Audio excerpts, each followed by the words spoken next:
Dunia imeshtuka baada ya kifo cha Saif Gaddafi ambaye alifanya makosa kama ya Samia Suluhu kabla ya kuuliwa kwake. Ujambo na karibu kwa taarifa zetu za Kenyascope na kumbuka kusubscribe. Habari ya kuuawa kwa Saif al-Islam Gaddafi ilipasuka kama radi katikati ya ukimya mrefu wa kisiasa wa Libya na ikichukua kwa mara nyingine hali ya nchi iliyogeuzwa uwanja wa majaribio ya nguvu za ndani na nje. Mtoto wa kiongozi wa zamani Muammar Gaddafi aliyewahi kutajwa kama uso wa baadaye wa Libya aliuliwa nyumbani mwake mjini Sintan, magharibi mwa nchi hiyo, katika tukio lililojaa alama za mauaji ya kupangwa kwa ustadi wa hali ya juu. Kamera za ulinzi zilikuwa zimezimwa kabla ya shambulio na washambuliaji wanne hawajatambuliwa bado, na majibu ya mamlaka yamebaki kuwa kusuasua. Kifo hiki si tukio la kawaida la uhalifu, ni ishara ya kuvunjika kwa mamlaka ya dola, kushindwa kwa haki na kuendelea kwa siasa za damu katika nchi iliyotekelezwa na mfumo wa kimataifa. Taarifa kutoka kwa wakili wake Khalid Al-Zaid na mshauri wake Abdullah Osman zilithibitisha tukio hilo tarehe 3 Februari mwaka huu, zikiweka wazi kwamba Saif al-Islam alikuwa akiishi kwa tahadhari kali kwa zaidi ya muongo mmoja, hatimaye alikutana na mwisho wake kwa mikono ya watu wasiojulikana. Vyombo vya habari vya Libya viliripoti kuwa mauaji yalifanyika ndani ya makazi yake, hatua inayoashiria uvamizi uliopangwa kwa taarifa za ndani na uwezo wa kuzima mifumo ya ulinzi katika nchi ambayo makundi ya silaha yana nguvu kuliko taasisi za kiserikali. Maelezo haya yanabeba uzito wa kisiasa unaozidi tukio lenyewe. Ofisi ya mwanasheria mkuu wa Libya ilitangaza kufungua uchunguzi, lakini historia ya nchi hiyo inafanya tangazo hilo litafsiriwe kama ahadi ya haki. Tangu mwaka 2011 Libya imekuwa ikitangaza uchunguzi mwingi ambao haujawahi kufikia mwisho. Kikosi cha mapigano cha 444 kilikana kuhusika, kauli iliyofuatwa na makundi mengi ya kijeshi kila mara tukio kubwa linapotokea. Kukosekana kwa uthibitisho rasmi kunazidisha hali ya sintofahamu na kunalisha imani kwamba ukweli kuhusu mauaji ya Saif huenda ukazikwa kama matukio mengine kabla yake. Saif al-Islam Gaddafi alikuwa jina lenye mizigo mizito ya kihistoria, na mwaka 2011 alikamatwa mjini Tripoli kufuatia waranti iliyoungwa mkono na Umoja wa Mataifa iliyomuhusisha na makosa ya jinai dhidi ya binadamu wakati wa uasi dhidi ya utawala wa baba yake. Mwaka 2015 mahakama kuu ya Libya ilimhukumu kifo hukumu iliyotenguliwa baadaye kwa heshima ya Muammar Gaddafi, hatua iliyoonyesha mgongano wa kisiasa na kikabila uliokuwa umechukua nafasi ya misingi ya kisheria. Na tangu wakati huo maisha yake yaligeuka kuwa ya kujificha, akikaa Sintan kwa zaidi ya miaka 10 akiishi kama kivuli cha historia ya Libya. Kuanguka na kuuawa kwa Saif kunarejesha kumbukumbu za kuanguka kwa Libya yenyewe. Na baada ya kuuawa kwa Muammar Gaddafi mwaka 2011, nchi iliingia katika mtafaruku mkubwa wa kisiasa na kijeshi.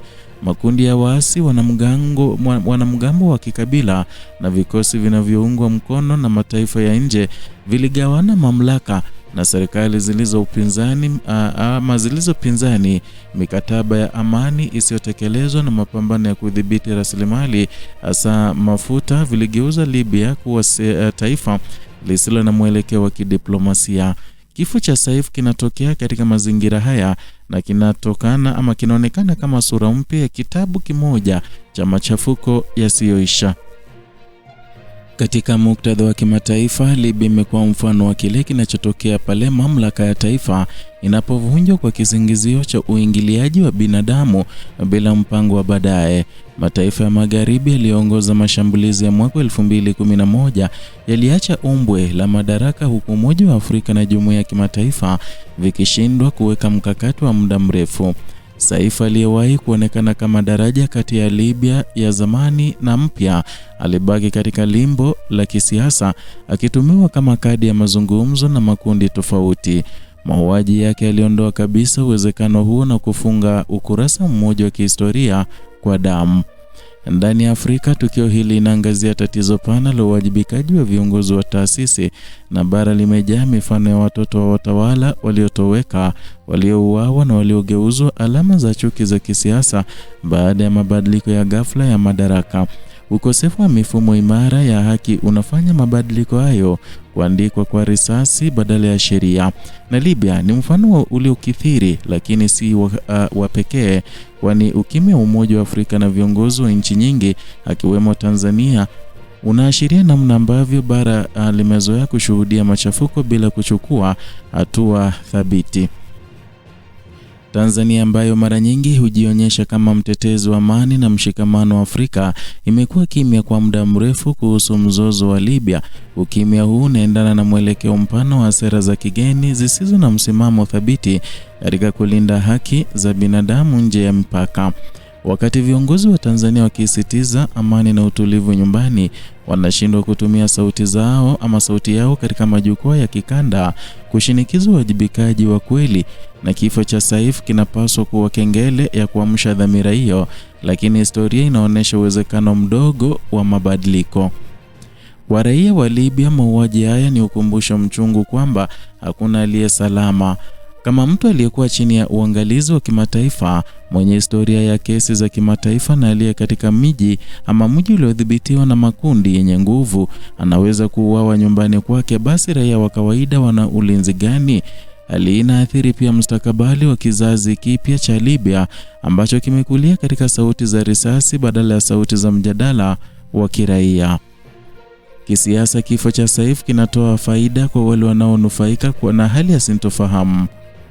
Bila sura yoyote inayoweza kuunganisha makundi yanayopingana, Libya inazidi kugawanyika. Maslahi ya mafuta yanaendelea kuwa kitovu cha migogoro, huku propaganda za ndani na nje zikiendeleza simulizi zinazohalalisha vurugu.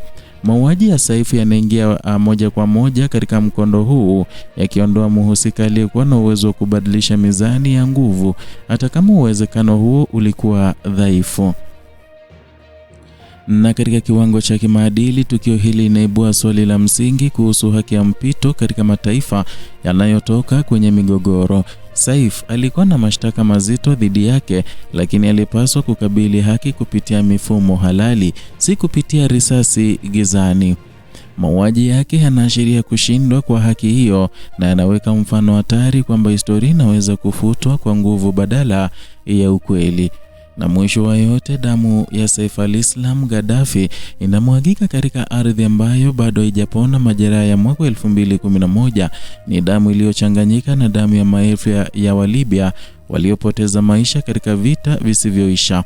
Kwa Afrika na hasa kwa mataifa kama Tanzania yanayodai kuamini misingi ya amani na haki, tukio hili ni kioo cha kujiangalia. Ukimya, hofu na kutowajibika vina gharama kubwa. Leo ni Libya, kesho inaweza kuwa taifa lingine linalotelekezwa na dhamira ya pamoja.